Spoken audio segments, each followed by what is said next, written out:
어제도 시장은 올랐습니다. 빠른 피벗에 대한 경계의 목소리가 나오지만 우리 시장은 갈 길을 가는 분위기입니다. 조금 우려스러운 부분은 수급적인 부분입니다. 수급 블랙홀. 어제 시장은 소수의 급등주의 거래가 집중되는 수급 블랙홀 현상이 이어졌습니다. 연말을 거치면서 이 수급 상황이 개선될지 주목할 필요가 있겠습니다. 어제 코스피 강보합으로 2,568포인트로 마감해 나흘 연속 상승했습니다. 코스닥도 0.86% 올라 858포인트, 121선 상향 돌파하며 마감했습니다. 유가증권시장에서 개인은 이거래일 연속 매수 우위 314억 원 순매수했고 기관도 700억 원 매수 우위, 외국인만 958억 원 팔자세를 나타냈습니다. 코스닥 시장에서 개인 투자자 4거래일 만에 순매수로 전환했습니다. 187억 원 매수 우위, 기관이 515억 원 순매수했고 외국인 326억 원 매도 우위 나타냈습니다. 시가총액 상위 종목 마감 상황입니다. 삼성전자가 0.69% 상승 마감했고 LG에너지솔루션과 포스코홀딩스 1% 내외의 강세 보여줬습니다. 반면 SK하이닉스는 1.29% 하락해 13만 8,200원에 장을 마쳤습니다. 코스닥 시총 상위 종목에선 에코프로와 HLB, JYP엔터가 강했습니다. 우선 에코프로가 5.16% 올라서 종가 73만 3천 원, 70만 원 선 회복했고요. HLB는 리보세라닙 병용요법이 폐암에서도 임상 이상에서 유효성이 입증됐다는 소식에 어제 11.82% 급등했습니다. 종가 4만 9,200원. 그리고 JYP엔터가 신임 보이그룹인 넥스지에 대한 기대감에 7.8% 올라 10만 4,400원에 장을 마쳤습니다. 금리 인하 기대감이 과했다는 말이 나오자 환율은 급등했습니다. 어제 환율이 10원 60전 올라 1,307원 80전에 거래를 마쳤습니다. 어제는 수급 상황과 개별주 이슈에 따라 주가도 차별화되는 모습이었습니다. 업종별로 보면 반도체와 제약바이오, STO와 해운과 정유주가 강했습니다. 반도체는 반도체 업황 회복에 대한 기대감이 지속되면서 강세를 이어가고 있는데요.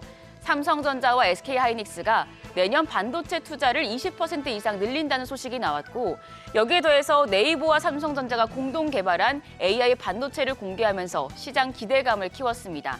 시스템 반도체 쪽이 강했는데요. 어보브 반도체와 AD칩스가 상한가 기록했습니다. 제약바이오는 HLB 임상 소식에 더해서 오는 1월 예정돼 있는 JP모건 헬스케어 컨퍼런스에 대한 기대감이 작용했고요.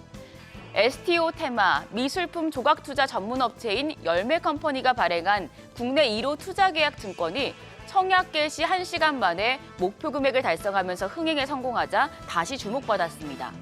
그리고 최근에 홍해발 물류 대란 우려가 지속되고 있죠. 에너지 기업인 BP까지 홍해 운항 중단을 선언하자 운송비 상승에 대한 전망에 해운 업종이 강했고요. 또 이 영향으로 국제유가가 상승하자 정유주 주가도 상승 마감했습니다.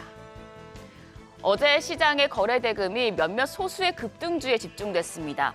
코스피에서는 에코프로 머티와 두산 로보틱스, 삼성전자, HMM, 그리고 코스닥 쪽에서는 LS 머티리얼즈와 에코프로, 퀄리타스, 블루엠텍이 높은 비중을 차지했습니다.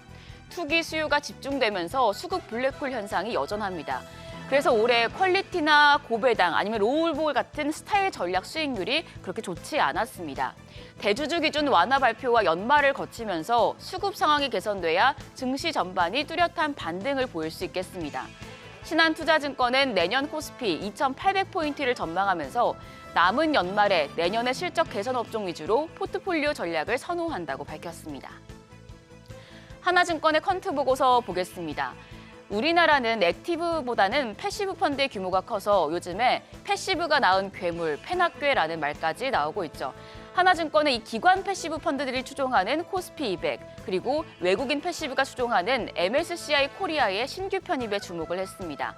코스피 200 같은 경우에 변경이 끝났고요. 이제 MSCI 지수의 경우에 내년 2월에 또 한 번 종목들의 편입 편출이 될 텐데 그 전까지 패시브 자금이 계속 유입될 수 있습니다. 두산 로보틱스와 에코프로 머티가 이 영향에 여러 모멘텀까지 더해지면서 주가가 고공행진하고 있는데요.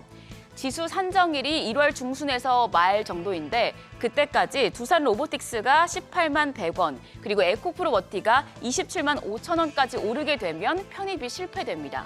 그러면 주가가 급락할 수도 있기 때문에 이 부분 참고하시고요. 하나증권에서는 12월 들어서 힘을 내고 있는 종목, 그러니까 실적이 상향되고 주가 낙폭이 컸는데 개인 순매수가 유입된 종목들을 추렸습니다. 포스코홀딩스와 삼성 SDI, NC소프트, JYP엔터 등이 해당하는데요. 이 부분도 참고하시면 좋겠습니다. 그리고 마지막으로 배당주에 대한 전략까지 점검하겠습니다. 올해 배당 절차가 개선됨에 따라 기업들 간 배당 기준일 차이가 나타날 텐데요. 유한타증권은 배당주 투자를 고려한다면 주당 배당금, DPS가 증가하는 종목을 보유하면 이 배당제도 변경과 관계없이 좋은 성과를 기대해 볼 수 있다고 조언했습니다. 작년 기준으로 주당 배당금이 연속적이고 오랫동안 꾸준하게 증가한 종목은 배당락 이후에도 성과가 양호했던 걸 확인할 수 있었고요. 또 신규 배당 종목도 높은 수익률을 기록했었습니다. 유한타증권에서는 이제 스크리닝한 종목들을 펼쳐봤는데요.